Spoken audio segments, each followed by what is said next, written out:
Gempa bumi. Gempa bumi adalah getaran atau goncangan yang kuat di permukaan bumi. Allah berfirman dalam surat Al-Zalzalah 99 tentang gempa bumi.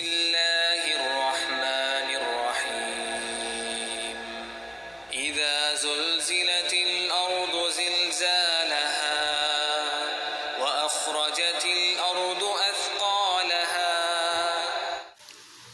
Itulah ayat yang menjelaskan tentang gempa bumi. Semoga kita bisa mengambil pelajaran atas kebesaran Allah. Sepanjang sejarah, gempa bumi terbesar yang pernah terjadi adalah gempa di Chili pada tahun 1960 dengan kekuatan gempa sebesar 9,5 skala Richter.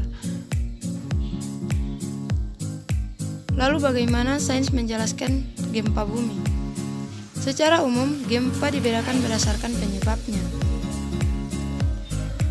Gempa tektonik, vulkanik, dan meteor. Kali ini saya akan menjelaskan tentang gempa tektonik. Gempa tektonik adalah gempa yang terjadi akibat adanya pergerakan lempeng di dalam bumi. Pergerakan lempeng, divergensi, konvergensi, transport. Divergensi.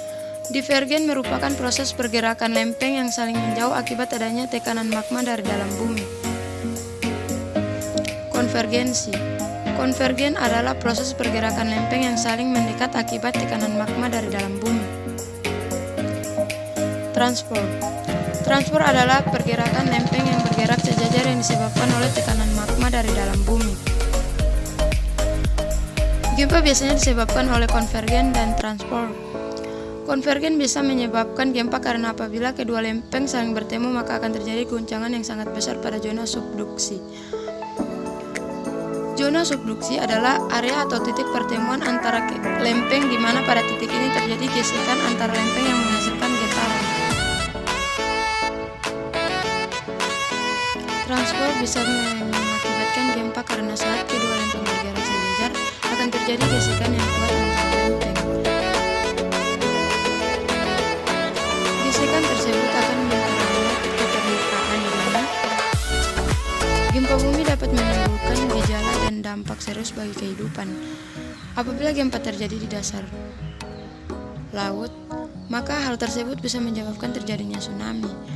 Selain itu, gempa bumi juga menyebabkan kerusakan di bumi seperti bangunan yang runtuh, jalan yang rusak, bahkan sampai menimbulkan korban.